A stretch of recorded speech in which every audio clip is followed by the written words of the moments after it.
ਸ੍ਰੀ ਵਾਹਿਗੁਰੂ ਸਾਹਿਬ ਜੀ। ਚਾਵਈ ਇੱਕ ਦਿਨ ਡੱਲੇ ਕੋ ਦੇ ਸੰਗ, ਹਿਤ ਫੇਰ ਕੇ ਚੜੇ ਤੁਰੰਗ।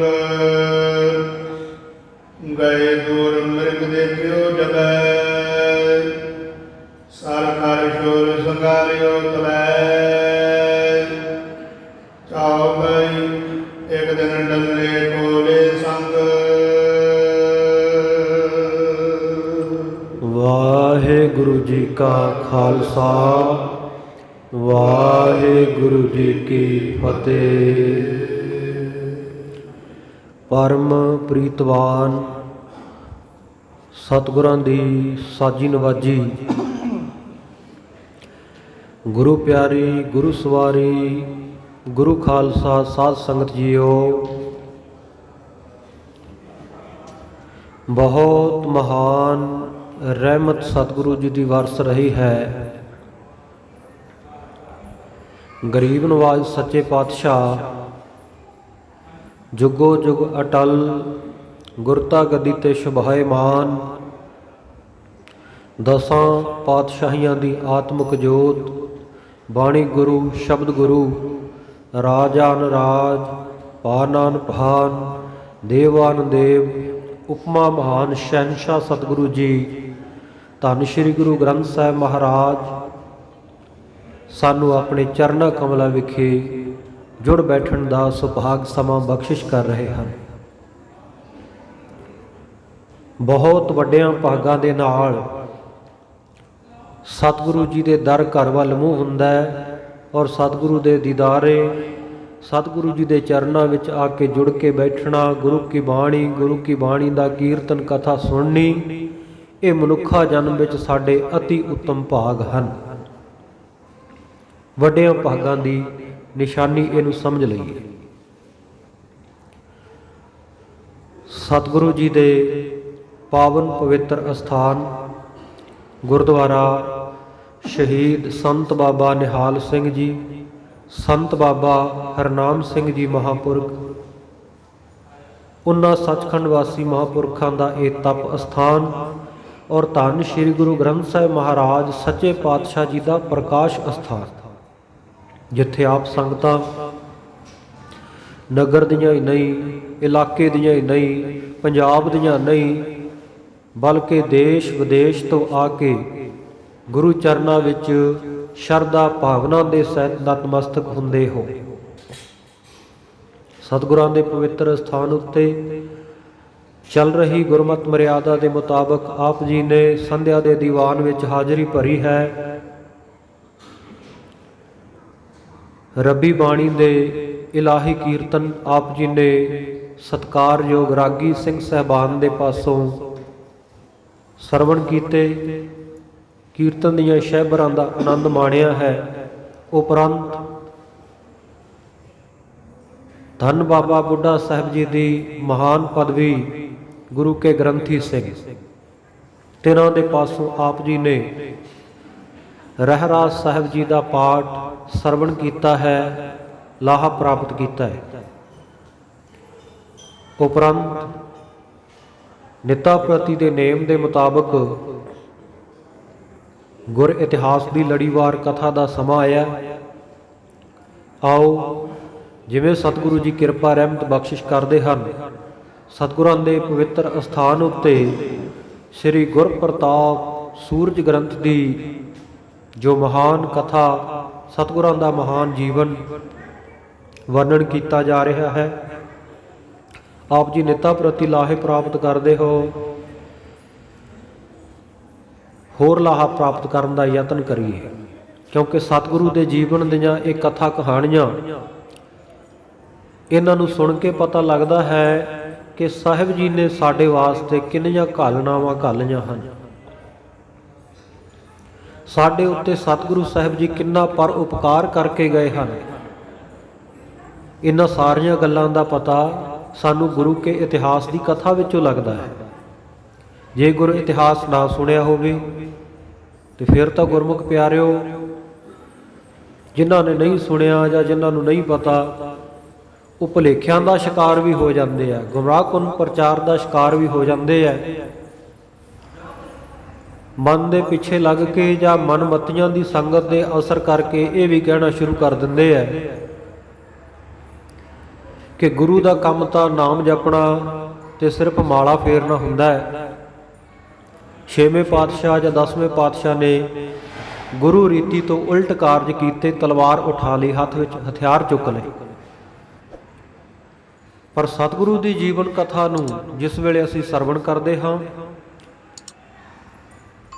ਵਿਸਥਾਰ ਦੇ ਵਿੱਚ ਆਪਾਂ ਸੁਣਦੇ ਹਾਂ, ਤਾਂ ਕਥਾ ਵਿੱਚੋਂ ਸਾਨੂੰ ਇਹ ਪ੍ਰਾਪਤੀ ਹੁੰਦੀ ਹੈ ਖਾਲਸਾ ਜੀ ਕਿ ਸਤਿਗੁਰੂ ਸਾਹਿਬ ਜੀ ਨੇ ਇਹ ਸਾਰੇ ਕੌਤਕ ਕਿਉਂ ਕੀਤੇ। ਸਤਿਗੁਰੂ ਸਾਹਿਬ ਜੀ ਨੂੰ ਸਮੇਂ-ਸਮੇਂ ਅਨੁਸਾਰ ਗੁਰਮਤਿ ਸਿਧਾਂਤਾਂ ਦੇ ਵਿੱਚ ਕੁਝ ਇੱਕ ਤਬਦੀਲੀਆਂ ਕਿਉਂ ਕਰਨੀਆਂ ਪਈਆਂ, ਔਰ ਸਾਰੇ ਤਰ੍ਹਾਂ ਦੇ ਰਸ, ਸਾਰੇ ਤਰ੍ਹਾਂ ਦੇ ਰੰਗ ਆਪਣੇ ਗੁਰਸਿੱਖ ਦੇ ਖਾਲਸੇ ਦੇ ਵਿੱਚ ਭਰਨ ਦੇ ਲਈ ਸਤਿਗੁਰੂ ਸੱਚੇ ਪਾਤਸ਼ਾਹ ਜੀ ਨੇ ਕੀ ਕੀ ਕੌਤਕ ਵਰਤਾਏ, ਇਹ ਸਾਨੂੰ ਗੁਰ ਇਤਿਹਾਸ ਦੀ ਕਥਾ ਦੱਸਦੀ ਹੈ।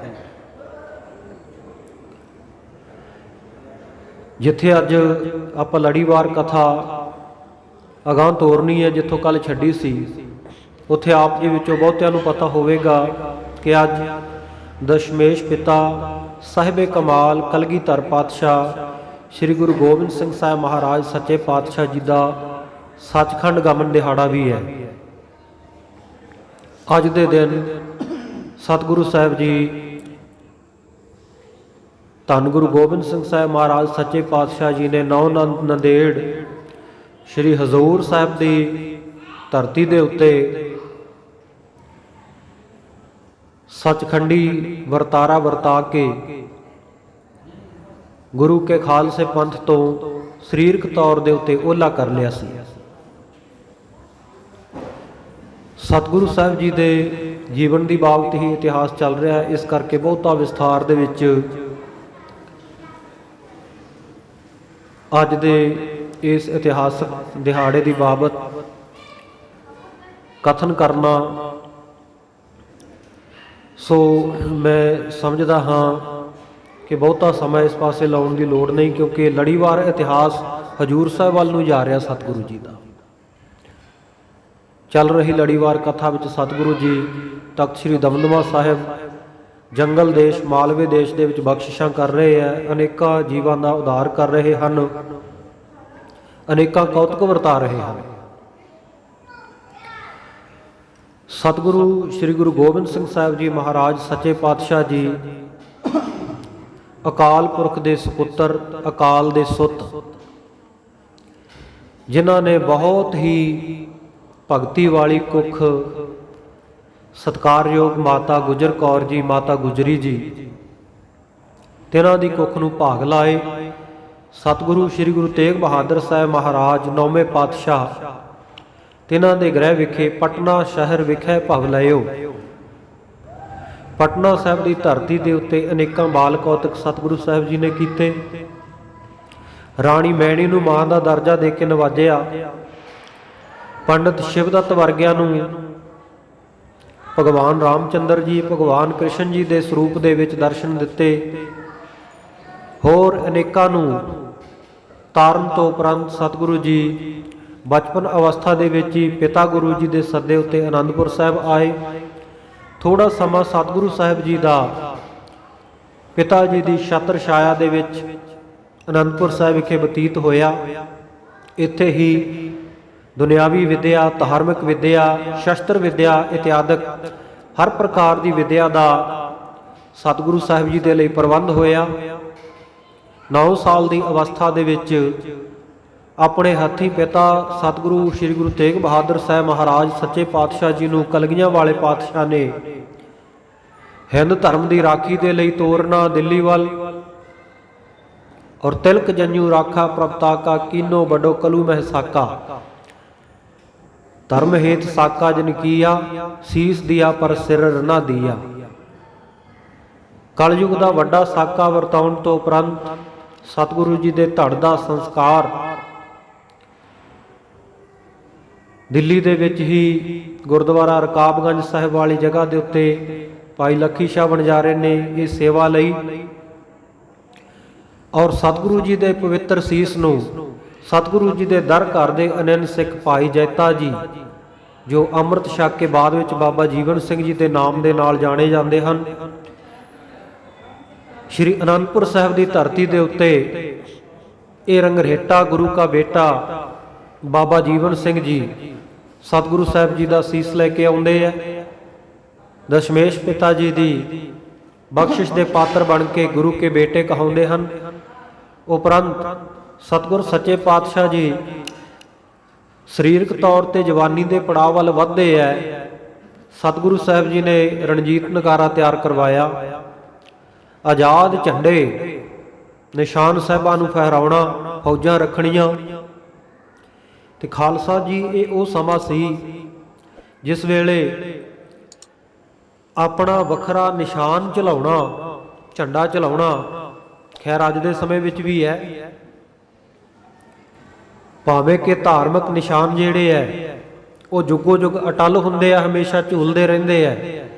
ਪਰ ਕਈ ਦਫਾ ਦੇਖਣ ਦੇ ਵਿੱਚ ਆਉਂਦਾ ਹੈ ਕਿ ਗੁਰੂ ਘਰ ਦੇ ਕੇਸਰੀ ਨਿਸ਼ਾਨਾਂ ਤੋਂ ਕਈਆਂ ਨੂੰ ਐਲਰਜੀ ਹੁੰਦੀ ਹੈ। ਉਹ ਫਿਰ ਬੜੇ ਬਹਾਨੇ ਬਣਾਉਂਦੇ ਆ, ਜੀ ਵੱਖਵਾਦੀ ਹੈ, ਇਹ ਅੱਤਵਾਦੀ ਹੈ ਸਿੱਖ, ਇਹ ਵੱਖਰਾ ਰਾਜ ਚਾਹੁੰਦੇ ਆ, ਇਹ ਦੇਸ਼ ਦੇ ਵਿੱਚ ਏਕਤਾ ਅਖੰਡਤਾ ਦੇ ਲਈ ਖਤਰਾ ਨੇ। ਸਤਿਗੁਰੂ ਸਾਹਿਬ ਜੀ ਨੇ ਉਸ ਵੇਲੇ ਵੀ ਆਜ਼ਾਦ ਨਿਸ਼ਾਨ ਝਲਾਉਣੇ, ਆਜ਼ਾਦ ਨਿਸ਼ਾਨ ਝਲਾਉਣੇ ਔਰ ਨਗਾਰਾ ਵਜਾਉਣਾ ਇੱਕ ਤਰ੍ਹਾਂ ਦੇ ਨਾਲ ਹਕੂਮਤ ਤੋਂ ਬਾਗੀ ਹੋਣ ਵਾਲੀ ਗੱਲ ਸਮਝਿਆ ਜਾਂਦਾ ਸੀ।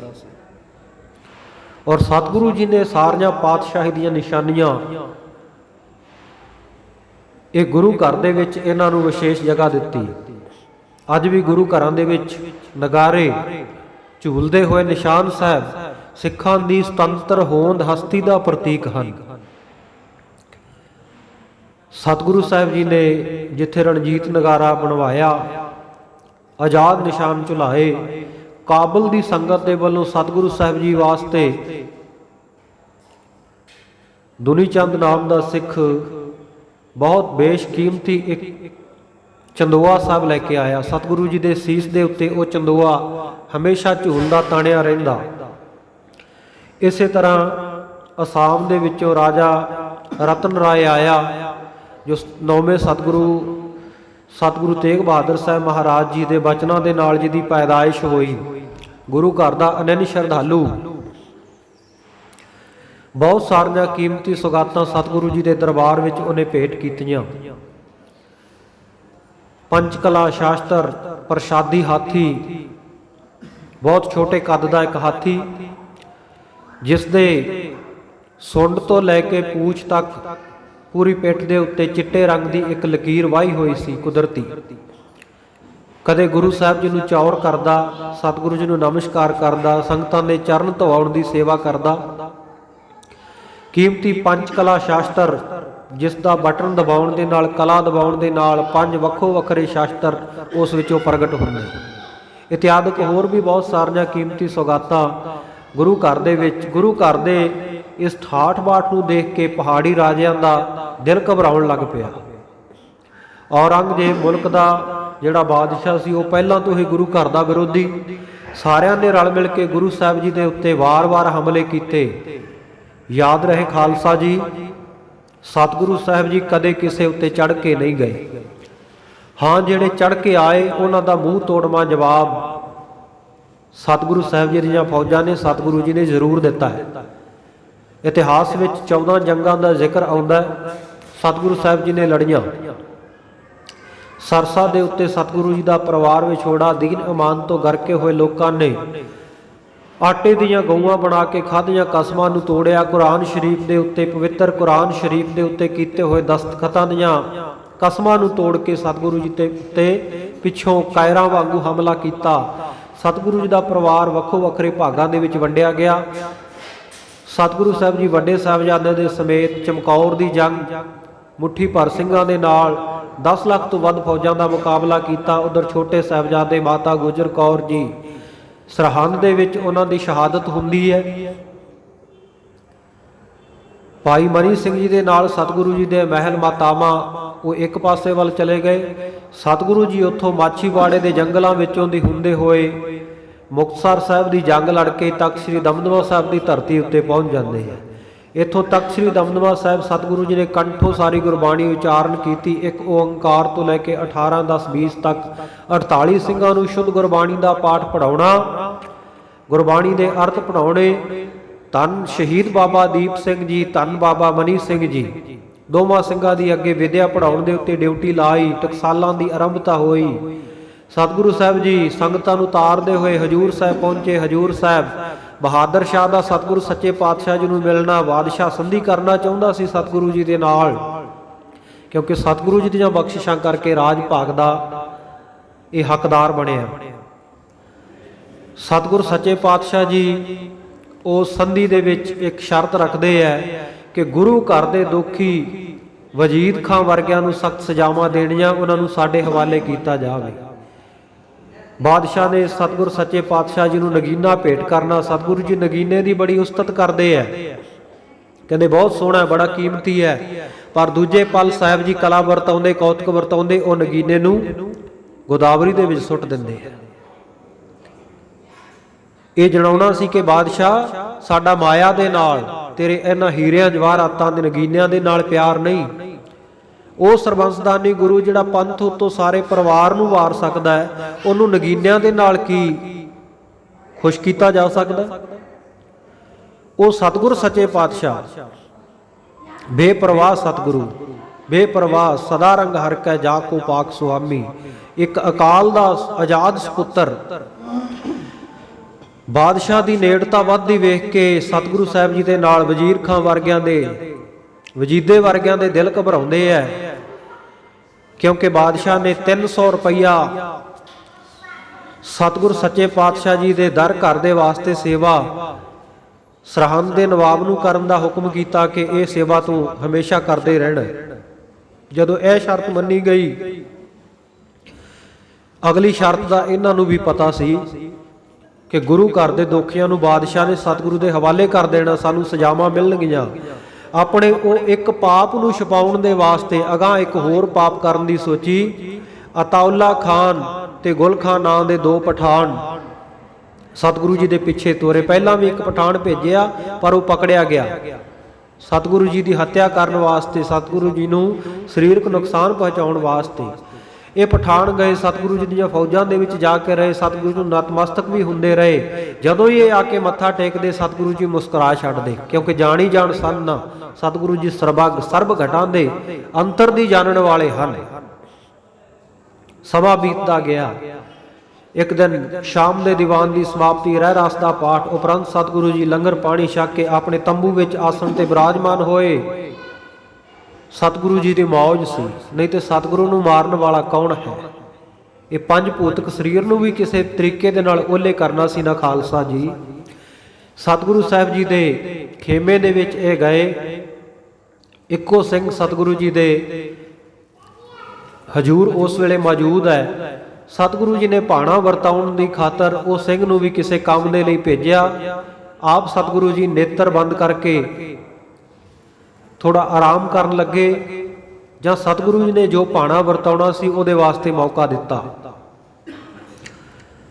ਇਹ ਜਿਹੜੇ ਪਠਾਨ ਸਨ, ਇਹਨਾਂ ਵਿੱਚੋਂ ਇੱਕ ਨੇ ਸਤਿਗੁਰੂ ਜੀ ਨੂੰ ਵੇਖਿਆ ਕਿ ਸਤਿਗੁਰੂ ਜੀ ਤਾਂ ਇਹ ਜਾਣਿਆ ਕਿ ਸੁੱਤੇ ਪਏ ਹਨ। ਸਤਿਗੁਰੂ ਜੀ ਉੱਤੇ ਆਪਣੇ ਖੰਜਰ ਦੇ ਨਾਲ, ਜਿਸ ਖੰਜਰ ਨੂੰ ਖਾਲਸਾ ਜੀ ਜ਼ਹਿਰ ਦੀ ਪੁੱਠ ਚਾੜੀ ਹੋਈ ਸੀ, ਹਮਲਾ ਕਰ ਦਿੱਤਾ। ਸਤਿਗੁਰੂ ਜੀ ਦੇ ਕਮਰ ਕਸਾ ਲੱਗਾ ਹੋਇਆ ਸੀ, ਕਮਰ ਕਸੇ ਦੇ ਵਿੱਚੋਂ ਦੀ ਪਾਰ ਕਰਦਾ ਹੋਇਆ ਇਹ ਖੰਜਰ ਸਤਿਗੁਰੂ ਜੀ ਦੇ ਸਰੀਰ ਨੂੰ ਲੱਗਿਆ, ਅੰਦਰੋਂ ਅੰਤੜੀਆਂ ਨੂੰ ਚੀਰ ਗਿਆ। ਪਰ ਉਸੇ ਪਲ ਹੀ ਹਜੂਰ ਨੇ ਆਪਣੀ ਤਲਵਾਰ ਦੇ ਨਾਲ ਉਹ ਹਮਲਾਵਰ ਪਠਾਨ ਦਾ ਸਿਰ ਝਟਕਾ ਦਿੱਤਾ। ਦੂਜਾ ਭੱਜ ਕੇ ਬਾਹਰ ਜਾਣ ਲੱਗਿਆ, ਸਿੰਘਾਂ ਨੇ ਗ੍ਰਿਫਤਾਰ ਕਰ ਲਿਆ। ਪੁੱਛ-ਦੱਸ ਕਰਨ ਤੋਂ ਬਾਅਦ ਫਿਰ ਉਹਦਾ ਵੀ ਝਟਕਾ ਕਰ ਦਿੱਤਾ ਸਿੰਘਾਂ ਨੇ। ਇਹ ਸਤਿਗੁਰ ਸੱਚੇ ਪਾਤਸ਼ਾਹ ਜੀ ਨੂੰ ਗੰਭੀਰ ਜ਼ਖਮ ਹੋਇਆ, ਡੂੰਘਾ ਫੱਟ ਲੱਗਿਆ। ਬਹਾਦਰ ਸ਼ਾਹ ਨੇ ਇੱਕ ਫਰੰਗੀ ਜਿਹੜਾ ਉਸ ਵੇਲੇ ਜਰਾਹ ਸੀ, ਜਿਵੇਂ ਅੱਜ ਕੱਲ ਆਪਾਂ ਕਹਿ ਦਿੰਦੇ ਆ ਆਪਰੇਸ਼ਨ ਕਰਨ ਵਾਲੇ ਜਿਹੜੇ ਹੈ, ਉਹ ਜਰਾਹ ਉਹ ਆਪਰੇਸ਼ਨ ਕਰਨ ਵਾਲਾ ਡਾਕਟਰ, ਫਿਰੰਗੀ ਡਾਕਟਰ, ਅੰਗਰੇਜ਼ ਡਾਕਟਰ ਭੇਜਿਆ। ਉਹਨੇ ਸਤਿਗੁਰੂ ਜੀ ਦੇ ਜ਼ਖਮਾਂ ਨੂੰ ਸੀਤਾ। ਬਾਹਰੋਂ ਤੇ ਸਤਿਗੁਰੂ ਸੱਚੇ ਪਾਤਸ਼ਾਹ ਜੀ ਦਾ ਜ਼ਖਮ ਦਿਨੋਂ ਦਿਨ ਠੀਕ ਹੁੰਦਾ ਜਾ ਰਿਹਾ, ਪਰ ਅੰਦਰ ਉਹ ਜ਼ਹਿਰ ਦੀ ਪਾਨ ਵਾਲਾ ਜਿਹੜਾ ਛੁਰਾ ਲੱਗਣ ਦੇ ਕਾਰਨ ਲਗਾਤਾਰ ਇਨਫੈਕਸ਼ਨ ਵੱਧਦੀ ਗਈ। ਔਰ ਇੱਕ ਦਿਨ ਕੋਈ ਸਿੱਖ ਸਤਿਗੁਰੂ ਸੱਚੇ ਪਾਤਸ਼ਾਹ ਜੀ ਦੇ ਦਰ ਦੇ ਉੱਤੇ ਸੰਗਤ ਆਈ। ਬਾਹਰ ਸ਼ਸਤਰਾਂ ਨੂੰ ਹਵਾ ਲਵਾਉਣ ਦੇ ਲਈ, ਧੁੱਪ ਲਗਾਉਣ ਦੇ ਲਈ ਸੁੱਕਣੇ ਪਾਇਆ ਹੋਇਆ ਹੈ। ਸ਼ਸਤਰਾਂ ਦੀ ਸਾਫ਼ ਸਫਾਈ ਹੋ ਰਹੀ ਹੈ। ਬਹੁਤ ਭਾਰੀ ਧਨੁਸ਼ ਉਹਨਾਂ ਸ਼ਸਤਰਾਂ ਦੇ ਵਿੱਚ। ਸ਼ੰਕਾ ਹੋਈ ਮਨ ਦੇ ਵਿੱਚ ਵੀ ਆਹ ਜਿਹੜਾ ਐਡਾ ਵੱਡਾ ਧਨੁਸ਼ ਹੈ, ਇਹ ਤਾਂ ਸ਼ਾਇਦ ਦਰਸ਼ਨੀ ਹੀ ਰੱਖਿਆ ਹੋਇਆ, ਇਹਨੂੰ ਚਲਾਉਂਦਾ ਕੋਈ ਨਹੀਂ ਹੋਣਾ, ਕੀ ਇਹਦਾ ਵੀ ਕੋਈ ਚਿੱਲਾ ਚਾੜ ਸਕਦਾ। ਸਤਿਗੁਰੂ ਸਾਹਿਬ ਜੀ ਨੇ ਸ਼ੰਕਾ ਨਿਵਰਤ ਕਰਨ ਦੇ ਹਿੱਤ ਉਸ ਵੇਲੇ ਉਹ ਕਮਾਨ ਨੂੰ ਚੁੱਕਿਆ, ਬੜੇ ਜ਼ੋਰ ਦੀ ਤੀਰ ਚਾੜ ਕੇ ਉਹਦੇ ਚਿੱਲੇ ਨੂੰ ਖਿੱਚਿਆ। ਜਿਉਂ ਹੀ ਸਤਿਗੁਰੂ ਜੀ ਨੇ ਕਮਾਨ ਦੀ ਤੰਦੀ ਖਿੱਚੀ, ਸਰੀਰ ਦਾ ਬਲ ਲੱਗਿਆ। ਬਲ ਲੱਗਣ ਦੇ ਨਾਲ ਖਾਲਸਾ ਜੀ ਸਤਿਗੁਰੂ ਜੀ ਦੇ ਪੇਟ ਦੇ ਉੱਪਰ ਜਿਹੜੇ ਤੋਪੇ ਲੱਗੇ ਹੋਏ ਸਨ ਨਾ, ਇੱਕ ਇੱਕ ਕਰਕੇ ਉਹ ਟੁੱਟ ਗਏ। ਜ਼ਖਮ ਦਾ ਮੂੰਹ ਖੁੱਲ ਗਿਆ। ਸਿੰਘਾਂ ਨੂੰ ਬੜਾ ਫਿਕਰ ਹੋਇਆ, ਖੂਨ ਦੀ ਧਾਰਾ ਵਗੀ। ਸਤਿਗੁਰੂ ਸਾਹਿਬ ਜੀ ਨੂੰ ਕਹਿਣ ਲੱਗੇ, ਜੀ ਜ਼ਰਾ ਨੂੰ ਦੁਬਾਰਾ ਬੁਲਾਈਏ, ਦੁਬਾਰਾ ਆਪਰੇਟ ਕਰਵਾ ਦਈਏ। ਸਤਿਗੁਰੂ ਜੀ ਨੇ ਮਨਾ ਕਰ ਦਿੱਤਾ, ਨਹੀਂ ਭਾਈ, ਹੁਣ ਸਾਡਾ ਸਮਾਂ ਆ ਗਿਆ, ਇਹ ਸਰੀਰ ਸੰਗਤਾਂ ਤੋਂ ਓਹਲੇ ਕਰ ਲੈਣਾ। ਤੇ ਖਾਲਸਾ ਜੀ ਉਸ ਤੋਂ ਬਾਅਦ ਸਤਿਗੁਰੂ ਜੀ ਨੇ ਧੰਨ ਸ਼੍ਰੀ ਗੁਰੂ ਗ੍ਰੰਥ ਸਾਹਿਬ ਮਹਾਰਾਜ ਸੱਚੇ ਪਾਤਸ਼ਾਹ ਆਦਿ ਬੀੜ ਦਾ ਪ੍ਰਕਾਸ਼ ਕਰਵਾਇਆ। 5 ਪੈਸੇ ਨਾਰੀਅਲ ਰੱਖ ਕੇ ਸਤਿਗੁਰੂ ਸ਼੍ਰੀ ਗੁਰੂ ਗ੍ਰੰਥ ਸਾਹਿਬ ਮਹਾਰਾਜ ਜੀ ਦੀਆਂ ਪਰਿਕਰਮਾ ਕੀਤੀਆਂ, ਮੱਥਾ ਟੇਕਿਆ ਤੇ ਹੁਕਮ ਕਰ ਦਿੱਤਾ, ਆਗਿਆ ਭਈ ਅਕਾਲ ਕੀ ਤਬੈ ਚਲਾਇਓ ਪੰਥ, ਸਭ ਸਿੱਖਨ ਕੋ ਹੁਕਮ ਹੈ ਗੁਰੂ ਮਾਨਿਓ ਗ੍ਰੰਥ। ਗੁਰੂ ਗ੍ਰੰਥ ਜੀ ਮਾਨਿਓ ਪ੍ਰਗਟ ਗੁਰਾਂ ਕੀ ਦੇ, ਜੋ ਪ੍ਰਭ ਕੋ ਮਿਲਬੋ ਚਾਹੈ ਖੋਜ ਸ਼ਬਦ ਮਿਲੇ। ਰਾਜ ਕਰੇਗਾ ਖਾਲਸਾ ਆਕੀ ਰਹੇ ਨਾ ਕੋਏ, ਖੁਆਰ ਹੋਏ ਸਭ ਮਿਲਹਿੰਗੇ ਬਚੇ ਸ਼ਰਨ ਜੋ ਹੋਏ। ਕਲਗੀਧਰ ਦਸ਼ਮੇਸ਼ ਪਿਤਾ ਜੀ ਨੇ ਆਖਿਆ, ਖਾਲਸਾ ਜੀ ਹੁਣ ਸਾਨੂੰ ਆਗਿਆ ਬਖਸ਼ੋ, ਸਾਡਾ ਸੱਚਖੰਡ ਵਾਪਸ ਜਾਣ ਦਾ ਸਮਾਂ ਆ ਗਿਆ। ਸੰਗਤਾਂ ਬੜੀਆਂ ਬੇਬਲ, ਮਨ ਵਿੱਚ ਸਭ ਦੇ ਵੈਰਾਗ। ਬਚਨ ਕੀਤੇ ਹਜੂਰ। ਸੰਗਤ ਨੇ ਆਖਿਆ, ਸ਼੍ਰੀ ਹਜੂਰ ਇਹ ਸੰਗਤ ਜੋ ਤੇਰੀ, ਤਿਨਕਾ ਕਿਆ ਹਵਾਲ। ਮਹਾਰਾਜ ਸੱਚੇ ਪਾਤਸ਼ਾਹ ਇਹ ਸੰਗਤ ਦਾ ਕੀ ਹਾਲ ਹੋਵੇਗਾ। ਤਾਂ ਸਤਿਗੁਰੂ ਨੇ ਆਖਿਆ, ਗੁਰੂ ਗ੍ਰੰਥ ਜੀ ਮਾਨਿਓ ਲੜ ਪਕੜੋ ਅਕਾਲ। ਅੱਜ ਤੋਂ ਸ਼੍ਰੀ ਗੁਰੂ ਗ੍ਰੰਥ ਸਾਹਿਬ ਜੀ ਨੂੰ ਗੁਰੂ ਮੰਨਣਾ, ਦਸਾਂ ਪਾਤਸ਼ਾਹੀਆਂ ਦੀ ਆਤਮਿਕ ਜੋਤ ਮੰਨਣਾ, ਇੱਕ ਅਕਾਲ ਦੇ ਪੁਜਾਰੀ ਬਣਨਾ। ਪੂਜਾ ਅਕਾਲ ਕੀ ਪਰਚਾ ਸ਼ਬਦ ਕਾ, ਦੀਦਾਰ ਖਾਲਸੇ ਕਾ। ਮੇਰੇ ਸਰੀਰਕ ਰੂਪ ਵਿੱਚ ਦਰਸ਼ਨ ਕਰਨੇ ਆ ਖਾਲਸਾ ਜੀ, ਤਿਆਰ ਬਰ ਤਿਆਰ ਖਾਲਸੇ ਦੇ ਦਰਸ਼ਨ ਕਰਨੇ। 5 ਸਿੰਘਾਂ ਦੇ ਵਿੱਚ ਮੇਰਾ ਵਾਸਾ ਹੋਵੇਗਾ, ਸਿੱਖ ਪੰਚਨ ਮੈਂ ਮੇਰੋ ਵਾਸਾ, 5 ਸਿੰਘਾਂ ਵਿੱਚ ਮੇਰਾ ਵਾਸਾ ਹੋਵੇਗਾ। ਸਤਿਗੁਰੂ ਸਾਹਿਬ ਜੀ ਉਸ ਵੇਲੇ ਆਪਣੀ ਮੌਜ ਦੇ ਵਿੱਚ ਸਤਿਗੁਰੂ ਜੀ ਨੇ ਚੰਦਨ ਦੀ ਚਿਖਾ ਤਿਆਰ ਕਰਵਾਈ, ਤੰਬੂ ਲਗਾਇਆ ਗਿਆ। ਸਤਿਗੁਰੂ ਜੀ ਉਹ ਚਿਖਾ ਦੇ ਵਿੱਚ ਸਾਡੇ ਦੁਨਿਆਵੀ ਲੋਕਾਂ ਦੇ ਲਫ਼ਜ਼ਾਂ ਦੇ ਵਿੱਚ ਆਪਣੇ ਸਰੀਰ ਨੂੰ ਅਗਨ ਭੇਟ ਕਰ ਲਿਆ। ਪਰ ਅਨੁਭਵੀ ਮਹਾਂਪੁਰਖ ਦੱਸਦੇ ਨੇ ਖਾਲਸਾ ਜੀ, ਕਲਗੀਧਰ ਦਸ਼ਮੇਸ਼ ਪਿਤਾ ਜੀ ਉਸ ਵੇਲੇ ਆਪਣਾ ਇਹ 5 ਭੌਤਿਕ ਸਰੀਰ ਸਮੇਤ ਘੋੜੇ ਦੇ ਸੱਚਖੰਡ ਨੂੰ ਚਲੇ ਗਏ।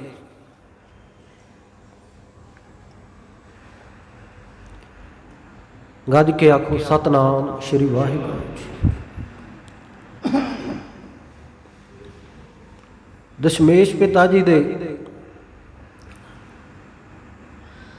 ਵਿਛੋੜੇ ਦੇ ਵਿੱਚ ਬੇਬਲ ਸੰਗਤਾਂ,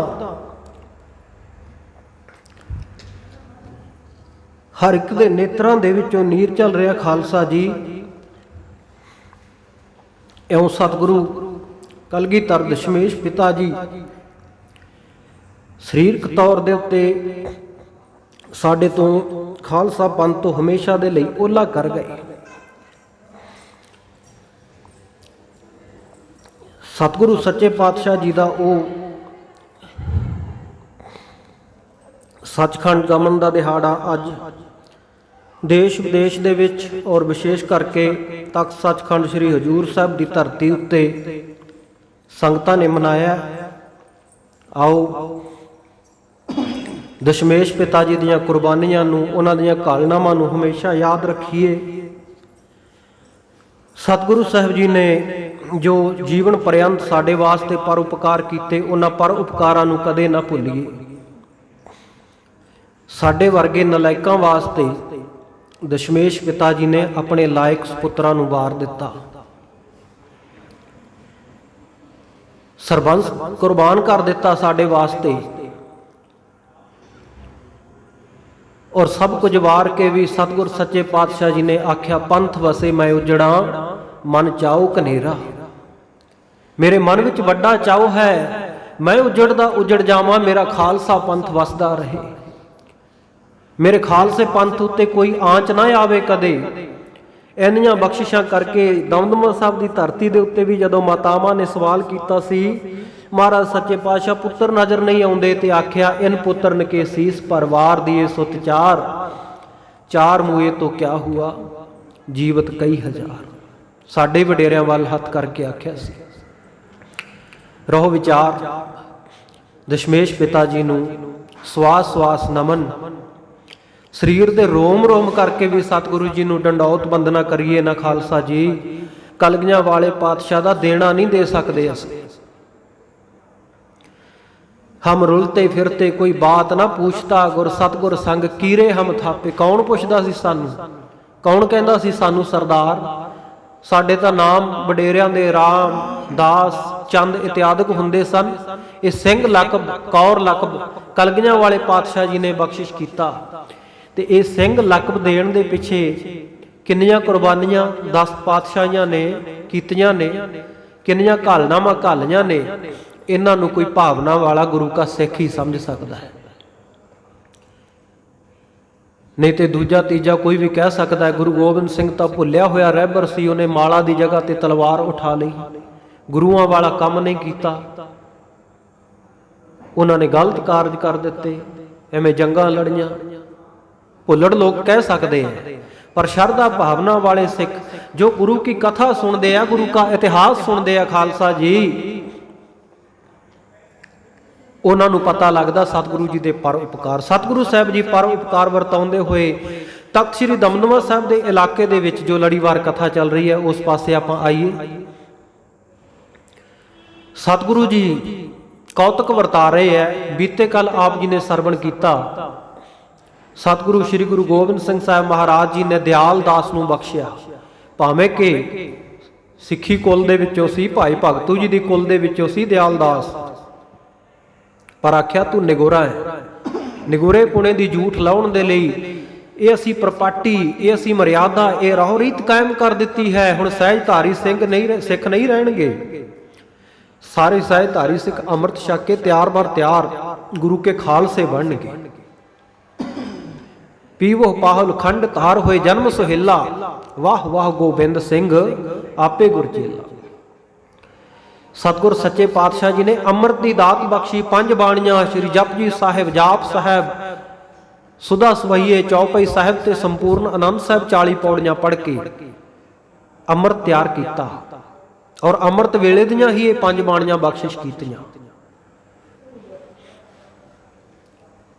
4 ਕੁਰੈਤਾਂ ਤੋਂ, ਵਜਰ ਕੁਰੈਤਾਂ ਤੋਂ ਬਚ ਕੇ ਰਹਿਣਾ, ਰਹਿਤ ਵਿੱਚ ਤਿਆਰ ਬਰ ਤਿਆਰ ਰਹਿਣਾ, ਗੁਰੂ ਕੇ ਖਾਲਸੇ ਕਹਾਉਣਾ। ਪਿਛਲੀ ਜੋਤ, ਪਿਛਲੀ ਜਾਤ, ਗੋਤ, ਕੁਲ, ਧਰਮ ਸਭ ਅੱਜ ਤੋਂ ਖਤਮ ਹੋਇਆ। ਅੱਜ ਤੋਂ ਤੁਸੀਂ ਗੁਰੂ ਕੇ ਖਾਲਸੇ ਬਣ ਗਏ ਹੋ। ਸਤਿਗੁਰੂ ਜੀ ਨੇ ਮਹਾਨ ਬਖਸ਼ਿਸ਼ਾਂ ਕੀਤੀਆਂ। ਭਾਈ ਦਿਆਲ ਦਾਸ ਨੂੰ ਜਦੋਂ ਆਪਣੀ ਗਲਤੀ ਦਾ ਅਹਿਸਾਸ ਹੋਇਆ, ਗੱਡਿਆਂ ਉੱਤੇ ਲੱਦ ਕੇ ਕੜਾਹ ਪ੍ਰਸ਼ਾਦ ਦੀ ਦੇਗ ਉਵੇਂ ਸਤਿਗੁਰੂ ਜੀ ਦੇ ਪਿੱਛੇ ਪਿੱਛੇ ਆ ਰਿਹਾ ਸੀ। ਸਤਿਗੁਰੂ ਜੀ ਮੰਨ ਜਾਣ, ਮਨ ਵਿੱਚ ਭਾਵਨਾ ਤਾਂ ਹੈ ਸੀ, ਪਰ ਸਤਿਗੁਰੂ ਦੇ ਬਚਨਾਂ ਨੂੰ ਹਰ ਵੇਲੇ ਮੰਨੀ ਜਾਣਾ ਇਹ ਸਿੱਖ ਦੇ ਵੱਸ ਦੀ ਬਾਤ ਨਹੀਂ। ਇਹ ਤੇ ਗੁਰੂ ਵੀ ਕਿਰਪਾ ਕਰੇ ਤਾਂ ਸਤਿਗੁਰੂ ਜੀ ਆਪਣੇ ਬਚਨ ਮਨਾ ਲਵੇ। ਕਈ ਵਾਰ ਕਲਯੁਗ ਦਾ ਧੜਾ ਜਿਹੜਾ ਕਲਯੁਗ ਦਾ ਪੱਖ ਭਾਰੂ ਹੋ ਜਾਂਦਾ ਹੈ। ਖਾਲਸਾ ਜੀ ਭਾਈ ਦਿਆਲ ਦਾਸ ਨੇ ਸਤਿਗੁਰੂ ਜੀ ਦਾ ਬਚਨ ਮੰਨ ਕੇ ਅੰਮ੍ਰਿਤ ਛਕਿਆ, ਭਾਈ ਦਿਆਲ ਸਿੰਘ ਬਣਿਆ। ਸਤਿਗੁਰੂ ਜੀ ਨੇ ਫਿਰ ਇਹਦਾ ਕੜਾਹ ਪ੍ਰਸ਼ਾਦ ਪ੍ਰਵਾਨ ਕੀਤਾ। ਬੀਤੇ ਕੱਲ ਸਰਵਣ ਕੀਤਾ ਸੀ। ਉਹ ਕੜਾਹ ਪ੍ਰਸ਼ਾਦ ਦੇ ਵਿੱਚ ਕਈ ਦਿਨਾਂ ਦਾ ਤਿਆਰ ਕੀਤਾ ਸੀ, ਗੱਡਿਆਂ ਉੱਤੇ ਲੱਦਿਆ, ਕਿਰਮ ਚੱਲ ਗਏ। ਸਤਿਗੁਰੂ ਜੀ ਨੂੰ ਛਕਾਉਣ ਵਾਸਤੇ ਆਖਿਆ, ਮਹਾਰਾਜ ਇਹਦੇ ਵਿੱਚ ਕਿਰਮ ਚੱਲ ਗਿਆ, ਆਪ ਜੀ ਦੇ ਛਕਣ ਯੋਗ ਨਹੀਂ। ਸਤਿਗੁਰੂ ਜੀ ਕਹਿੰਦੇ ਲਿਆ। ਸਤਿਗੁਰੂ ਜੀ ਨੇ ਹੱਥ ਦੇ ਉੱਤੇ ਕੜਾਹ ਪ੍ਰਸ਼ਾਦ ਦਾ ਉਹ ਗੋਲਾ ਵੱਟਿਆ, ਹਥੇਲੀ ਦੇ ਉੱਤੇ ਰੱਖ ਕੇ ਛਕ ਗਏ, ਭੋਗ ਲਾਇਆ। ਸਤਿਗੁਰੂ ਜੀ ਦੀ ਅੰਮ੍ਰਿਤ ਦ੍ਰਿਸ਼ਟੀ ਦੇ ਨਾਲ ਕਈ ਦਿਨਾਂ ਦਾ ਤਿਆਰ ਕੀਤਾ ਉਹ ਕੜਾਹ ਪ੍ਰਸ਼ਾਦ ਠੀਕ ਹੋ ਗਿਆ, ਕਿਰਮ ਚੱਲਦੇ ਸਨ, ਤਰੋ ਤਾਜ਼ਾ ਹੋ ਗਿਆ, ਸੰਗਤਾਂ ਵਿੱਚ ਵਰਤਾਇਆ ਗਿਆ, ਖਾਲਸੇ ਨੇ ਰਜ ਰਜ ਕੇ ਛਕਿਆ। ਇੱਥੋਂ ਤੱਕ ਆਪਾਂ ਕੱਲ ਸਰਵਣ ਕਰ ਚੁੱਕੇ ਸੀ। ਸਤਿਗੁਰੂ ਨੇ ਅੰਮ੍ਰਿਤ ਦੀ ਮਹਾਨਤਾ ਦਰਸਾਈ। ਬੇਦੀ ਕੁਲ ਨੂੰ ਤਾਂ ਆਪਾਂ ਸਾਰੇ ਜਾਣਦੇ ਹੀ ਹੈ। ਤਿੰਨ ਬੇਦੀਆਂ ਕੀ ਕੁਲ ਵਿਖੇ ਪ੍ਰਗਟੇ ਨਾਨਕ ਰਾਏ, ਸਭ ਸਿੱਖਣ ਕੋ ਸੁਖ ਦੇ ਜੈ ਤੈ ਭਏ ਸਹਾਏ। ਦਸ਼ਮੇਸ਼ ਪਿਤਾ ਜੀ ਦੀ ਕਲਮ ਦੁਆਰਾ ਅੰਕਿਤ ਉਹ ਬਚਨ।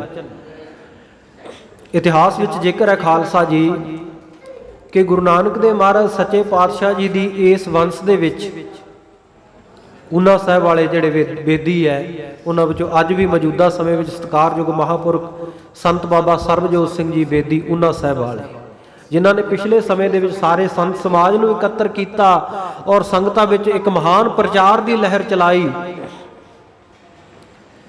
ਸੋ ਉਸ ਬੇਦੀ ਕੁਲ ਦੇ ਵਿੱਚ ਬਾਬਾ ਕਲਾਧਾਰੀ ਜੀ ਹੋਏ। ਬਾਬਾ ਕਲਾਧਾਰੀ ਜੀ, ਉਹਨਾਂ ਨੇ ਖਾਲਸਾ ਜੀ ਆਪਣੇ ਪੁੱਤਰ ਜੀਤਮਲ ਨੂੰ ਨਾਲ ਲਿਆ। ਸਤਿਗੁਰੂ ਸ੍ਰੀ ਗੁਰੂ ਗੋਬਿੰਦ ਸਿੰਘ ਸਾਹਿਬ ਮਹਾਰਾਜ ਜੀ ਦੇ ਦਰਸ਼ਨ ਕਰਨ ਹਿੱਤ ਸ੍ਰੀ ਅਨੰਦਪੁਰ ਸਾਹਿਬ ਦੀ ਧਰਤੀ ਦੇ ਉੱਤੇ ਉਹ ਇੱਕ ਵੇਰਾ ਆਏ। ਸਤਿਗੁਰੂ ਸਾਹਿਬ ਜੀ ਨੇ ਬੜਾ ਆਦਰ ਸਤਿਕਾਰ ਕੀਤਾ। ਮੇਰੇ ਗੁਰੂ ਨਾਨਕ ਪਾਤਸ਼ਾਹ ਜੀ ਦੀ ਕੁਲ ਦੇ ਵਿੱਚ ਉਹਨੇ ਉੱਠ ਕੇ ਆਦਰ ਸਤਿਕਾਰ ਕੀਤਾ। ਆਖਿਆ, ਧੰਨ ਭਾਗ ਸਾਡੇ ਵੱਡੇ ਸਤਿਗੁਰਾਂ ਦੀ ਕੁਲ ਦੇ ਦੀਪਕਾਂ ਦੇ ਦੀਦਾਰ ਸਾਨੂੰ ਹੋਏ ਹਨ। ਪਰ ਉਸ ਵੇਲੇ ਬਾਬਾ ਕਲਾਧਾਰੀ ਜੀ ਨੇ ਬੇਨਤੀ ਕੀਤੀ, ਮਹਾਰਾਜ ਮੈਂ ਅੱਜ ਇੱਥੇ ਵੱਡਾ ਬਣ ਕੇ ਜਾਂ ਬੇਦੀਆਂ ਦੀ ਕੁਲ ਕਰਕੇ, ਗੁਰੂ ਨਾਨਕ ਦੀ ਕੁਲ ਕਰਕੇ ਵੱਡਾ ਹੋ ਕੇ ਕੁਝ ਬਣ ਕੇ ਨਹੀਂ ਆਇਆ। ਮੈਨੂੰ ਆ ਤੁਹਾਡਾ ਬਚਪਨ ਵਾਲਾ ਜਵਾਨੀ ਵਾਲਾ ਸਰੀਰ ਨਹੀਂ ਦਿਖਾਈ ਦਿੰਦਾ। ਮੈਨੂੰ ਤਾਂ ਅੱਜ ਵੀ ਤੁਹਾਡੇ ਵਿੱਚੋਂ ਸਤਿਗੁਰੂ ਨਾਨਕ ਪਾਤਸ਼ਾਹ ਜੀ ਦੇ ਦੀਦਾਰ ਹੋ ਰਹੇ ਹਨ। ਆਓ ਬਾਬਾ ਜੀ, ਕਿਵੇਂ ਆਉਣਾ ਹੋਇਆ? ਜੀ ਆਇਆਂ ਨੂੰ, ਤੁਹਾਡਾ ਸਵਾਗਤ ਹੈ। ਕਹਿਣ ਲੱਗੇ, ਜੀ ਇੱਕ ਬੇਨਤੀ ਲੈ ਕੇ ਆਇਆ। ਤੁਸੀਂ ਵੱਡੇ ਹੋ, ਹੁਕਮ ਕਰੋ। ਨਹੀਂ ਮਹਾਰਾਜ, ਬੇਨਤੀ ਹੈ। ਗੁਰੂ ਦਰ ਉੱਤੇ ਬੇਨਤੀਆਂ ਹੀ ਕਰੀ ਦੀਆਂ। ਮਹਾਰਾਜ, ਬੇਦੀਆਂ ਦੀ ਕੁੱਲ ਖੜ ਗਈ ਹੈ, ਗੁਰੂ ਨਾਨਕ ਦੀ ਕੁੱਲ ਖੜ ਗਈ ਹੈ। ਆ ਮੇਰਾ ਪੁੱਤਰ, ਇਹਦੇ ਘਰ ਅੱਗੇ ਔਲਾਦ ਪੈਦਾ ਨਹੀਂ ਹੋ ਰਹੀ, ਆਪ ਜੀ ਕਿਰਪਾ ਕਰੋ। ਸਤਿਗੁਰੂ ਸੱਚੇ ਪਾਤਸ਼ਾਹ ਕਹਿੰਦੇ, ਭਾਈ गुरु का हुक्म है, खंडे बाटे दा अमृत छको, खंडे की पाहल लो, गुरु नानक साहब कृपा करनगे। महाराज सच्चे पातशाह, असी तां मुढ़ कदीमां तों सिख, सानू भी अमृत की लोड़। कहते हाँ भाई, सारे साहे धारना वास्ते अज तो ये नियम आरंभ कर दिता है 1699 की विसाखी तो कि हुण सारे अमृत छकणगे, 5 ककारां दे धारनी होणगे। सो सतगुरु साहब जी का वचन मन के उन्होंने अमृत छकिया। ਤੇ ਫਿਰ ਭਾਈ ਸਤਿਗੁਰੂ ਜੀ ਨੇ ਬਚਨ ਕੀਤੇ, ਕਹਿੰਦੇ ਤੁਹਾਡੀ ਕੁਲ ਦੇ ਵਿੱਚ ਐਸੇ ਮਹਾਂਪੁਰਖ ਗੁਰੂ ਨਾਨਕ ਦੀ ਕੁਲ ਵਿੱਚ ਪੈਦਾ ਹੋਣਗੇ, ਐਸਾ ਪੁੱਤਰ ਪੈਦਾ ਹੋਵੇਗਾ ਜਿਹੜਾ ਕਾਠ ਦੀਆਂ ਤੋਪਾਂ ਚਲਾਵੇਗਾ। ਬੋਲੋ ਸਤਨਾਮ ਸ਼੍ਰੀ ਵਾਹਿਗੁਰੂ। ਤੇ ਗੁਰੂ ਨਾਨਕ ਸਾਹਿਬ ਮਹਾਰਾਜ ਜੀ ਦੀ ਕੁਲ ਦੇ ਵਿੱਚ ਉਸ ਕੁਲ ਦੇ ਦੀਪਕ ਬਾਬਾ ਸਾਹਿਬ ਸਿੰਘ ਜੀ ਬੇਦੀ ਪੈਦਾ ਹੋਏ, ਜਿਨ੍ਹਾਂ ਨੇ ਖਾਲਸਾ ਜੀ बहुत भारी फौज हमेशा अपने नाल रखते। सिख राज होवेगा, महाराज दे वचन फलीभूत होए, सिखां दा राज होया। बाबा साहिब सिंह जी बेदी ने अपने जीवन काल दे विच 365 गुरुद्वारियां दी उसारी करवाई। महान गुरसिੱਖੀ दा प्रचार उन्होंने कीता। कहण तो भाव भावें कोई सिख कुल दे विचों है, गुरु कुल दे विचों है, सारियां वास्ते सतगुरु जी ने अमृत छकना जरूरी करार दिता। वचन कीते सन पातशाह ने, कहते भाई त्रिहणा दे विचों बाबा बाज सिंह जी गुरु अंगद देव जी की कुल दे विचों अमृत छक के सिंह सज गए है। भाई कान सिंह जी, भाई विनोद सिंह जी प्यो पुत्र, उन्होंने अमृत छक लिया। गुरु अमरदास जी की कुल विचों भल्लिया ने बेदी किवें वांझे रह गए, बेदियां नूं भी छकना चाहिए। तो सतगुरु जी का वचन मन के भाई इन्हों ने भी अमृत छकिया। फिर अगाह कुल चली, बाबा साहब सिंह जी बेदी इन्हों की कुल विच पैदा होए। इउं सतगुरु जी ने हर एक गुरसिख दे वास्ते निगुरे पुणे की जूठ लाउण वास्ते ये परंपरा तैयार कर दी कि हर एक नूं अमृत छकना लाजमी है। ਇਹ ਸਤਿਗੁਰਾਂ ਨੇ ਕੋਈ ਬੇਨਤੀ ਨਹੀਂ ਕੀਤੀ, ਕੋਈ ਦਲੀਲ ਨਹੀਂ ਦਿੱਤੀ, ਸਤਿਗੁਰਾਂ ਦਾ ਸਿੱਧਾ ਹੁਕਮ ਹੈ, ਸਤਿਗੁਰੂ ਦੀ ਆਗਿਆ ਹੈ। ਹਰ ਗੁਰੂ ਕਾ ਸਿੱਖ ਪੰਜ ਕਕਾਰਾਂ ਦਾ ਧਾਰਨੀ ਬਣੇ, ਅੰਮ੍ਰਿਤ ਛਕ ਕੇ ਤਿਆਰ ਬਰ ਤਿਆਰ ਗੁਰੂ ਕਾ ਖਾਲਸਾ ਸਾਜ ਜਾਵੇ। ਬਾਣੀ ਬਾਣੇ ਦੇ ਨਾਲ ਜੁੜਿਆ ਰਹੇ, ਪਰਉਪਕਾਰ ਕਰਦਾ ਰਹੇ। ਉਹ ਸਤਿਗੁਰੂ ਸੱਚੇ ਪਾਤਸ਼ਾਹ ਜੀ ਨੇ ਭਾਈ ਦਿਆਲ ਦਾਸ ਨੂੰ ਅਮਰ ਦੀ ਦਾਤ ਬਖਸ਼ ਕੇ ਦਿਆਲ ਸਿੰਘ ਬਣਾਇਆ। ਅੱਗੇ ਜਿਵੇਂ ਕਵੀ ਭਾਈ ਸੰਤੋਖ ਸਿੰਘ ਜੀ ਨੇ ਸਤਿਗੁਰਾਂ ਦਾ ਸੋਹਣਾ ਸੁੰਦਰ ਇਤਿਹਾਸ ਕਥਨ ਕੀਤਾ ਹੈ, ਲਿਖਤ ਰੂਪ ਦੇ ਵਿੱਚ ਸੰਗਤਾਂ ਨੂੰ ਬਖਸ਼ਿਸ਼ ਕੀਤਾ ਹੈ। ਆਓ ਬੜੇ ਪਿਆਰ ਦੇ ਨਾਲ ਸਰਵਣ ਕਰੀਏ। ਮਨ ਬਿਰਤੀਆਂ ਦੀ ਇਕਾਗਰਤਾ ਦੇ ਲਈ ਉਚਾਰਨ ਕਰੋ ਸਤਨਾਮ ਸ਼੍ਰੀ ਵਾਹਿਗੁਰੂ ਜੀ। ਸਤਨਾਮ ਸ੍ਰੀ ਵਾਹਿਗੁਰੂ ਸਾਹਿਬ ਜੀ। ਚੌਪਈ। ਇੱਕ ਦਿਨ ਡੰਨੇ ਕੋਲੇ ਸੰਗ। ਇੱਕ ਦਿਨ ਸਤਿਗੁਰੂ ਕਲਗੀਧਰ ਸੱਚੇ ਪਾਤਸ਼ਾਹ ਜੀ ਦਮਦਮਾ ਸਾਹਿਬ ਦੀ ਧਰਤੀ ਦੇ ਉੱਤੇ ਵਿਚਰਦੇ ਹੋਏ, ਅਨੇਕਾਂ ਕੌਤਕ ਵਰਤਾਉਂਦੇ ਹੋਏ ਭਾਈ ਡੱਲਾ ਜੀ ਨੂੰ ਨਾਲ ਲੈ ਕੇ ਸ਼ਿਕਾਰ ਕਰਨ ਦੇ ਲਈ ਸਤਿਗੁਰ ਸੱਚੇ ਪਾਤਸ਼ਾਹ ਜੀ ਘੋੜ ਸਵਾਰ ਹੋਏ ਹਨ। ਗਏ ਦੂਰ ਮਿਰਗ ਦੇਖਿਓ ਸਭ ਜਲੈ। ਜਦੋਂ ਦਮਦਮਾ ਸਾਹਿਬ ਦੀ ਧਰਤੀ ਤੋਂ ਕਾਫੀ ਦੂਰ ਚਲੇ ਗਏ ਤੇ ਸਾਹਮਣੇ ਇੱਕ ਸਤਿਗੁਰਾਂ ਦੀ ਨਜ਼ਰ ਦੇ ਵਿੱਚ, ਸਤਿਗੁਰਾਂ ਦੀ ਦ੍ਰਿਸ਼ਟੀ ਦੇ ਵਿੱਚ ਇੱਕ ਮਿਰਗ ਆਇਆ ਹੈ। ਉਸੇ ਵੇਲੇ ਕਲਗੀਆਂ ਵਾਲੇ ਪਾਤਸ਼ਾਹ ਸਨੱਧਵਾਦ ਸ਼ਸਤਰਧਾਰੀ ਸਤਿਗੁਰੂ ਸਾਹਿਬ ਜੀ ਨੇ ਆਪਣੇ ਪੱਥੇ ਦੇ ਵਿੱਚੋਂ ਇੱਕ ਤੀਰ ਕੱਢ ਕੇ ਕਮਾਨ ਦੇ ਚਿੱਲੇ ਦੇ ਉੱਤੇ ਚਾੜਿਆ ਤੇ ਇਸ ਮਿਰਗ ਦੇ ਵੱਲ ਛੱਡ ਦਿੱਤਾ ਤੇ ਨਾਲ ਦੀ ਨਾਲ ਮਿਰਗ ਨੂੰ ਉਲਟਾ ਕੇ ਰੱਖ ਦਿੱਤਾ। ਉਧਰ ਸਤਿਗੁਰਾਂ ਨੇ ਮਿਰਗ ਦਾ ਸ਼ਿਕਾਰ ਕੀਤਾ ਤੇ ਮੁਖਾਰਬਿੰਦ ਤੋਂ ਸਤਿਗੁਰੂ ਜੀ ਆਪਣੇ ਪਾਵਨ ਮੁਖਾਰਬਿੰਦ ਤੋਂ ਖਿੜਖੜਾ ਕੇ ਸਤਿਗੁਰੂ ਜੀ ਨੇ ਹਾਸੇ ਬਖੇਰੇ ਹਨ। ਸਤਿਗੁਰ ਸੱਚੇ ਪਾਤਸ਼ਾਹ ਜੀ ਦੇ ਸੁੰਦਰ ਬੁੱਲ, ਉਹਨਾਂ ਦੇ ਵਿੱਚ ਸਤਿਗੁਰੂ ਜੀ ਦੇ ਸੁੰਦਰ ਦੰਦ ਚਮਕਦੇ ਹੋਏ ਦਿਖਾਈ ਦਿੱਤੇ, ਕਿਉਂਕਿ ਸਤਿਗੁਰੂ ਸਾਹਿਬ ਜੀ ਉਹਨਾਂ ਦਾ ਸੁੰਦਰ ਸਰੂਪ ਗੁਰਮੁਖ ਪਿਆਰਿਓ ਨਾ ਤਾਂ ਕਿਸੇ ਕਵੀ ਦੀ ਕਲਮ ਵਰਣਨ ਕਰ ਸਕਦੀ ਹੈ ਕਿ ਸਤਿਗੁਰੂ ਜੀ ਕਿੰਨੇ ਸੁੰਦਰ ਸਨ, ਕਿੰਨਾ ਸੁੰਦਰ ਸਰੂਪ ਸੀ, ਨਾ ਕਿਸੇ ਚਿੱਤਰਕਾਰ ਦੀ ਚਿੱਤਰਕਾਰੀ ਹੀ ਸਤਿਗੁਰੂ ਜੀ ਦੀ ਸੁੰਦਰਤਾ ਨੂੰ ਪੂਰਨ ਰੂਪ ਦੇ ਵਿੱਚ ਚਿੱਤਰ ਸਕਦੀ ਹੈ। ਸਤਿਗੁਰੂ ਜੀ ਦਾ ਸਰੂਪ ਕਿੰਨਾ ਸੁੰਦਰ ਸੀ, ਇਹ ਤੇ ਗੁਰਮੁਖ ਪਿਆਰਿਓ ਜਿਨ੍ਹਾਂ ਜਿਨ੍ਹਾਂ ਨੇ ਦਰਸ਼ਨ ਕੀਤੇ ਉਹਨਾਂ ਨੂੰ ਹੀ ਪਤਾ ਹੈ। ਉਹ ਦਰਸ਼ਨ ਕਰਨ ਵਾਲੇ ਵੀ ਗਾਂ ਪੂਰਨ ਤੌਰ ਤੇ ਬਿਆਨ ਨਹੀਂ ਕਰ ਸਕਦੇ ਕਿ ਸਤਿਗੁਰੂ ਸਾਹਿਬ ਜੀ ਦਾ ਸਰੂਪ ਕਿੰਨਾ ਸੋਹਣਾ ਸੀ। ਜਿਵੇਂ ਨੌਵੇਂ ਸਤਿਗੁਰੂ ਗੁਰੂ ਤੇਗ ਬਹਾਦਰ ਸਾਹਿਬ ਮਹਾਰਾਜ ਸੱਚੇ ਪਾਤਸ਼ਾਹ ਜੀ ਜਦੋਂ ਢਾਕੇ ਦੀ ਧਰਤੀ ਦੇ ਉੱਤੇ ਗਏ ਆ ਨਾ, ਉੱਥੇ ਇੱਕ ਬਲਾਕੀ ਦਾਸ ਨਾਮ ਦਾ ਗੁਰੂ ਘਰ ਦਾ ਬੜਾ ਸ਼ਰਧਾਲੂ ਮਸੰਦ ਸੀ। ਜਿੱਥੇ ਆਪ ਸ਼ਰਧਾ ਭਾਵਨਾ ਵਾਲਾ ਸੀ, ਉੱਥੇ ਇਹਦੀ ਮਾਤਾ ਵੀ, ਬਜ਼ੁਰਗ ਮਾਤਾ, ਉਹ ਵੀ ਸਤਿਗੁਰੂ ਜੀ ਤੇ ਬੜੀ ਸ਼ਰਧਾ ਰੱਖਦੀ ਸੀ। ਸਤਿਗੁਰੂ ਸਾਹਿਬ ਜੀ ਸੰਗਤਾਂ ਨੂੰ ਤਾਰਦੇ ਹੋਏ ਜਦੋਂ ਢਾਕੇ ਦੀ ਧਰਤੀ ਦੇ ਉੱਤੇ ਗਏ ਹੈ, ਬਿਰਧ ਮਾਤਾ ਨੇ ਸਤਿਗੁਰੂ ਜੀ ਦੇ ਦੀਦਾਰ ਕੀਤੇ, ਗਦਗਦ ਹੋ ਗਈ, ਬੇਨਤੀ ਕੀਤੀ ਸਤਿਗੁਰੂ ਤੇਗ ਬਹਾਦਰ ਸਾਹਿਬ ਮਹਾਰਾਜ ਜੀ ਦੇ ਚਰਨਾਂ ਵਿੱਚ, ਗੁਰੂ ਪਾਤਸ਼ਾਹ ਜੀ ਆਪ ਜੀ ਦੂਰ ਦੁਰਾਡੇ ਵਿਚਰਦੇ ਹੋ, ਸੰਗਤਾਂ ਨੂੰ ਤਾਰਦੇ ਹੋ, ਮੇਰਾ ਸਰੀਰ ਬਜ਼ੁਰਗ ਹੈ, ਆਪ ਜੀ ਦੇ ਦਰ ਦੇ ਉੱਤੇ ਆ ਕੇ ਅਨੰਦਪੁਰ ਸਾਹਿਬ ਆ ਕੇ ਆਪ ਜੀ ਦੇ ਦਰਸ਼ਨ ਨਹੀਂ ਕਰ ਸਕਦੀ, ਆਪ ਜੀ ਜੇ ਆਗਿਆ ਦੇਵੋ ਆਪ ਜੀ ਦਾ ਮੈਂ ਚਿੱਤਰ ਬਣਵਾ ਲਵਾਂ ਕਿਸੇ ਚਿੱਤਰਕਾਰ ਨੂੰ ਬੁਲਾ ਕੇ। ਸਤਿਗੁਰੂ ਜੀ ਨੇ ਪ੍ਰਸੰਨ ਹੋ ਕੇ ਆਗਿਆ ਬਖਸ਼ ਦਿੱਤੀ। ਬਲਾਕੀ ਦਾਸ ਮਸੰਦ ਦੀ ਮਾਤਾ ਨੇ ਇੱਕ ਚਿੱਤਰਕਾਰ ਬੁਲਾਇਆ, ਕਿਉਂਕਿ ਪੁਰਾਣੇ ਸਮੇਂ ਵਿੱਚ ਖਾਲਸਾ ਜੀ ਆ ਕੈਮਰੇ ਵਗੈਰਾ ਨਹੀਂ ਹੁੰਦੇ ਸਨ। ਚਿੱਤਰਕਾਰ ਹੀ ਸਾਹਮਣੇ ਬਿਠਾ ਕੇ ਜਿਸ ਮਨੁੱਖ ਦਾ ਚਿੱਤਰ ਬਣਾਉਣਾ ਹੁੰਦਾ, ਉਹਦੇ ਰੂਪ ਰੰਗ ਨੂੰ ਧਿਆਨ ਵਿੱਚ ਰੱਖਦਿਆਂ ਹੋਇਆਂ ਕਾਗਜ਼ ਦੇ ਉੱਤੇ ਉਹਦਾ ਚਿੱਤਰ ਦਿਆ ਕਰਦੇ ਸਨ, ਕਾਗਜ਼ ਤੇ ਉਤਾਰ ਦਿੰਦੇ ਸਨ ਹੂਬਹੂ ਸ਼ਕਲ। ਅੱਜ ਦੇ ਸਮੇਂ ਵਿੱਚ ਵੀ ਬਹੁਤ ਸਾਰੇ ਚੰਗੇ ਚੰਗੇ ਚਿੱਤਰਕਾਰ ਹੈ, ਭਾਈ ਭੁਪਿੰਦਰ ਸਿੰਘ ਜੀ ਧਨੌਲੇ ਤੋਂ ਹੈ, ਹੋਰ ਵੀ ਬਹੁਤ ਸਾਰੇ ਹੈ। ਅੰਮ੍ਰਿਤਸਰ ਸਾਹਿਬ ਦੀ ਧਰਤੀ ਦੇ ਉੱਤੇ ਕਾਫੀ ਚਿੱਤਰਕਾਰ ਹਨ ਜਿਨ੍ਹਾਂ ਨੇ ਬੜੇ ਸੁੰਦਰ ਚਿੱਤਰੇ ਹਨ। ਉਹ ਇਹ ਇੱਕ ਕਲਾ ਹੈ। ਉਸ ਸਮੇਂ ਵੀ ਇਹ ਬੜੇ ਕਲਾਕਾਰ ਹੁੰਦੇ ਸਨ। ਉਹ ਚਿੱਤਰਕਾਰ ਨੂੰ ਬੁਲਾਇਆ, ਸਤਿਗੁਰੂ ਸਾਹਿਬ ਜੀ ਦੇ ਆ ਕੇ ਉਹਨੇ ਦਰਸ਼ਨ ਦੀਦਾਰ ਕੀਤੇ। ਸਤਿਗੁਰੂ ਜੀ ਦਾ ਚਿੱਤਰ ਬੈਠਿਆਂ ਦਾ ਉਵੇਂ ਵਾਹੁੰਦਾ ਹੈ, ਪਰ ਜਿਸ ਵੇਲੇ ਸਤਿਗੁਰੂ ਜੀ ਦੇ ਮੁਖਾਰਬਿੰਦ ਦਾ ਸੀਸ ਦਾ ਚਿੱਤਰ ਉਤਾਰਨ ਲੱਗਿਆ ਨਾ ਆਪਣੀ ਕਲਮ ਦੇ ਨਾਲ, ਉਸ ਵੇਲੇ ਜਦੋਂ ਸਤਿਗੁਰੂ ਜੀ ਦੇ ਚਿਹਰੇ ਵੱਲ ਤੱਕਦਾ, ਸਤਿਗੁਰੂ ਦਾ ਨੂਰਾਨੀ ਚਿਹਰਾ, ਜਲਾਲੀ ਚਿਹਰਾ, ਉਹਦੇ ਵਾਲੇ ਤੋਂ ਤੱਕਿਆ ਨਹੀਂ ਜਾਂਦਾ। ਕਰੋੜਾਂ ਸੂਰਜਾਂ ਦਾ ਚਾਨਣ ਸਤਿਗੁਰੂ ਜੀ ਦਾ ਚਿਹਰਾ, ਨਮੋ ਸੂਰਜ ਸੂਰਜੇ। ਇਸ ਕਰਕੇ ਆਪਾਂ ਕਹਿੰਦੇ ਹਾਂ ਸਤਿਗੁਰੂ ਜੀ ਸੂਰਜਾਂ ਦੇ ਵੀ ਸੂਰਜ ਹੈ। ਰਾਜਨ ਰਾਜ, ਭਾਨਨ ਭਾਨ, ਦੇਵਨ ਦੇਵ, ਉਪਮਾ ਮਹਾਨ। ਸਤਿਗੁਰੂ ਜੀ ਦੇ ਚਿਹਰੇ ਵੱਲ ਤੱਕ ਨਹੀਂ ਹੁੰਦਾ, ਘਬਰਾ ਗਿਆ, ਕਹਿਣ ਲੱਗਾ ਜੀ ਸਤਿਗੁਰੂ ਜੀ ਦੇ ਸੀਸ ਦਾ, ਚਿਹਰੇ ਦਾ ਚਿੱਤਰ ਤਾਂ ਨਹੀਂ ਮੈਂ ਬਣਾ ਸਕਦਾ। उस वेले सतगुरु साहब जी ने ਉਹਦੇ ਹੱਥੋਂ ਕਲਮ ਫੜ ਲਈ, ਕਾਗਜ਼ ਫੜ ਲਿਆ ਤੇ ਆਪ ਆਪਣਾ ਸੁੰਦਰ ਚਿੱਤਰ, ਸੁੰਦਰ ਮੁਖਾਰਬਿੰਦ ਉਸ ਕਾਗਜ਼ ਦੇ ਉੱਤੇ ਨਕਸ਼ ਦਿੱਤਾ, ਕਾਗਜ਼ ਦੇ ਉੱਤੇ ਵਾਹ ਦਿੱਤਾ। ਤੇ ਖਾਲਸਾ ਜੀ ਇਤਿਹਾਸ ਦੱਸਦਾ ਹੈ, ਬਲਾਕੀ ਦਾਸ ਮਸੰਦ ਦੀ ਮਾਤਾ ਨੇ ਜੀਵਨ ਪਰਯੰਤ ਉਹ ਚਿੱਤਰ ਸਤਿਗੁਰੂ ਸਾਹਿਬ ਜੀ ਦਾ ਆਪਣੇ ਘਰ ਆਸਣ ਉੱਤੇ ਸ਼ੁਭਾਏਮਾਨ ਕੀਤਾ। ਸਤਿਗੁਰੂ ਜੀ ਦੇ ਦੀਦਾਰ ਉਸ ਚਿੱਤਰ ਦੇ ਵਿੱਚੋਂ ਕਰਦੀ ਰਹੀ। ਤੇ ਪਰੰਪਰਾ ਦੇ ਮੁਤਾਬਕ, ਸੰਪਰਦਾਵਾਂ ਦੇ ਮੁਤਾਬਕ ਇਹ ਗੱਲ ਸੁਣਨ ਦੇ ਵਿੱਚ ਮਿਲੀ ਹੈ ਕਿ ਸਤਿਗੁਰੂ ਜੀ ਦੇ ਉਹ ਚਿੱਤਰ ਦੇ ਫਿਰ ਬਾਅਦ ਵਿੱਚ ਕਈ ਉਤਾਰੇ ਕਰਵਾਏ ਗਏ।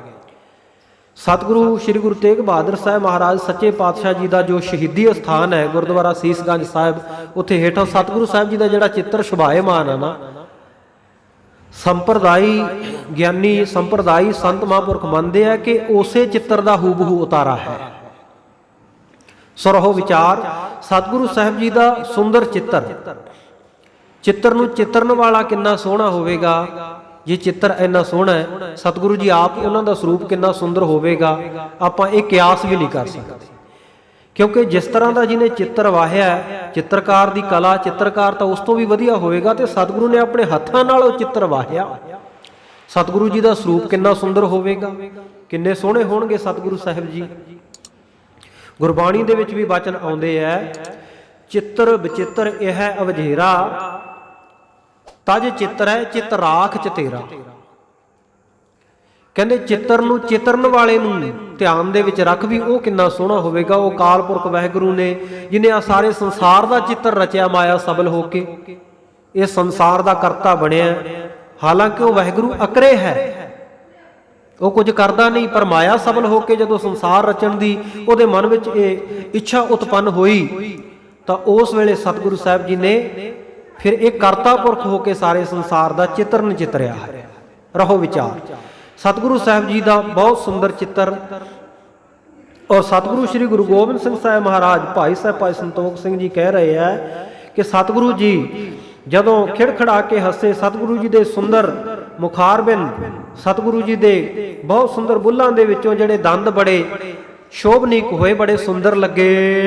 ਇੱਕ ਡੱਲੇ ਕਰ ਜੋਰ ਲਾਈ। ਉਸ ਵੇਲੇ ਭਾਈ ਡੱਲੇ ਨੇ ਇਹ ਅਚਰਜ ਕੌਤਕ ਵੇਖ ਕੇ ਕਿ ਸਤਿਗੁਰੂ ਜੀ ਨੇ ਸ਼ਿਕਾਰ ਕੀਤਾ ਤੇ ਹੁਣ ਹੱਸ ਰਹੇ ਆ, ਹੱਥ ਜੋੜ ਕੇ ਸਤਿਗੁਰੂ ਜੀ ਨੂੰ ਕਹਿਣ ਲੱਗਾ, ਇਸ ਕੋ ਹੱਥ ਕਰ ਕਿਉਂ ਬਿਗਸਾਈ। ਕਹਿਣ ਲੱਗਾ ਮਹਾਰਾਜ ਸੱਚੇ ਪਾਤਸ਼ਾਹ ਜੀ, ਆਪ ਜੀ ਇਸ ਮਿਰਗ ਨੂੰ, ਇਸ ਬੇਜ਼ਬਾਨ ਨੂੰ, ਜੀਵ ਨੂੰ ਮਾਰ ਕੇ ਤੇ ਕਿਉਂ ਇੰਨੇ ਖੁਸ਼ ਹੋਏ ਹੋ, ਕਿਉਂ ਹੱਸੇ ਹੋ।